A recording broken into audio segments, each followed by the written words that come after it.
नमस्कार विद्यार्थी मित्रांनो, आजच्या व्हिडिओ सुरुवातीला तुमचं स्वागत करतो। आज आपण आकृत्यांविषयी माहिती मिळवणार आहोत।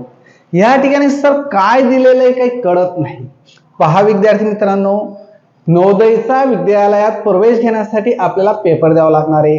त्यात अशा प्रकारचे प्रश्न आले तर वरती लिहिलेलं असेल गटात न बसणारे आकृती ओळखणे। मग गटात न बसणारी म्हणजे काय? या ठिकाणी 4 आकृत्या आहेत। 4 पैकी 3 आकृत्यांमध्ये कोणत्या तरी प्रकारात काहीतरी साम्य असेल आणि एक त्या आकृतीत साम्य नसेल, ती आपल्याला ओळखायची। म्हणजे गटात न बसणारी आकृती आपल्याला ओळखायची आहे। मग या ठिकाणी बघूया विद्यार्थी मित्रांनो, वरती या ठिकाणी 3 गोल आहेत, या ठिकाणी इकडच्या बाजूत 3 गोल आहेत। मग आता या ठिकाणी सेम एवढं कळल्यानंतर पुढची आकृती बघूया काय सांगलेली। या ठिकाणी 4 गुणाकाराचे चिन्ह आहे, तर उभ्या पद्धतीने आता आडवी मांडणी पण गुणाकाराची, उभी मांडणी पण गुणाकाराची। वरती 4 आहेत तर या ठिकाणी उभ्या पद्धतीने पण 4 चिन्ह दिलेली आहेत। पुढे या ठिकाणी जी बेरजेची चिन्ह दिलेली आहेत ती 3 दिलेली आहेत आणि उभ्या पद्धतीने मांडणी केल्यानंतर जी बेरजेची चिन्ह आहेत या ठिकाणी 4 दिलेली आहेत। पुढे बघूया, या ठिकाणी चौकोन दिलेले आहेत 2, उभ्या पद्धतीने पण चौकोन दिलेले आहेत 2।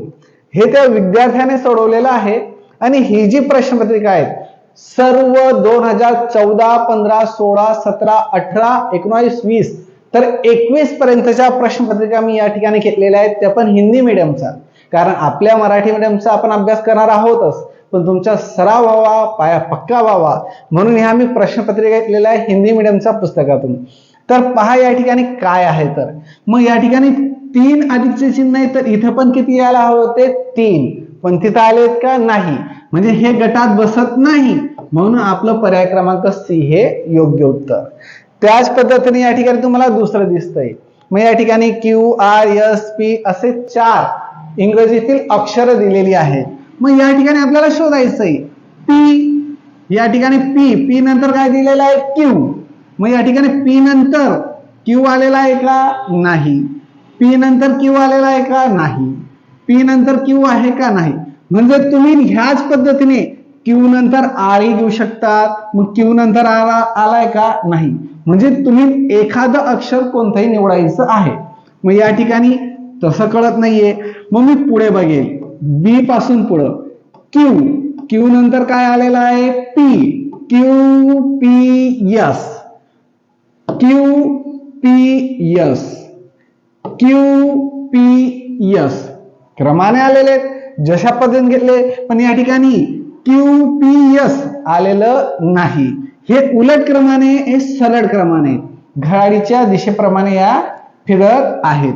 पण या ठिकाणी मग हे काय एका गटात बसतायत। पर्याय क्रमांक ए गटात बसतोय का? नाही, म्हणून पर्याय क्रमांक ए आपल्यासाठी बरोबर।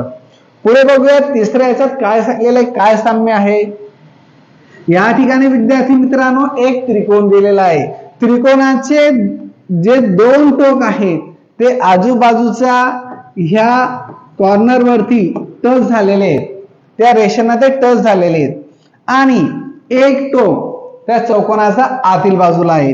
त्याच पद्धतीने हे खाली आलंय, आता कुठे आलंय? ते खाली आलेलं आहे। खाली आल्यानंतर हे जे टोक आहे ते कुठे जातंय? मध्ये जातंय आणि 3 वर्तुळ जे आहेत ते मध्ये पुढे सरकलेले आहेत।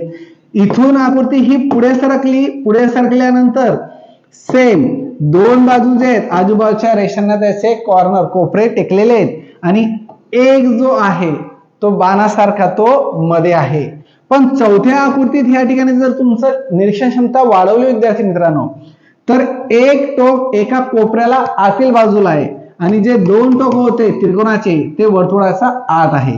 इथं तसं नाही, म्हणून पर्याय क्रमांक डी हा गटात बसत नाही, म्हणून तो आपल्यासाठी बरोबर आहे। आता चौथ्यामध्ये काय दिलेलं आहे तर समजून घ्या। टी आय सी, इथं टी आय सी दिलेला आहे, इथं टी आय सी नाही, इथं टी आय सी दिलेला आहे।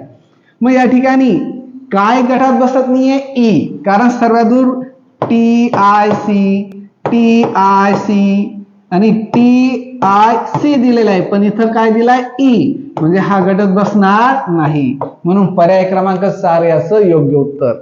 ह्याच पद्धतीने गटात न बसणार जे आकृती असेल ते आपल्याला शोधायची आहे.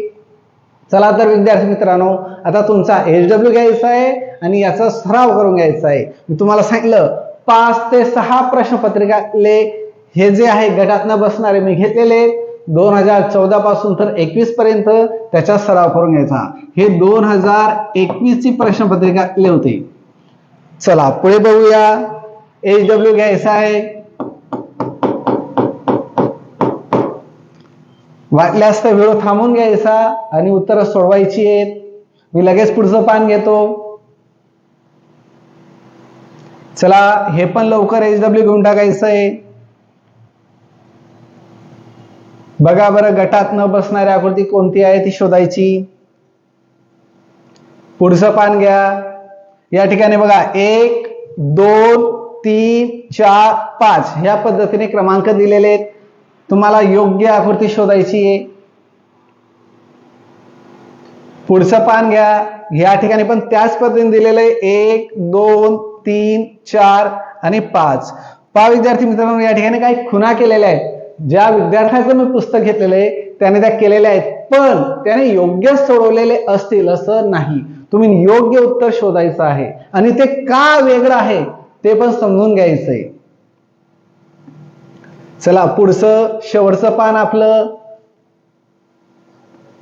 तुमचा HW घेतला गेलेला असेल. चला तर विद्यार्थी मित्रांनो, भेटूया उद्याच्या दिवशी पुढच्या व्हिडिओमध्ये. धन्यवाद.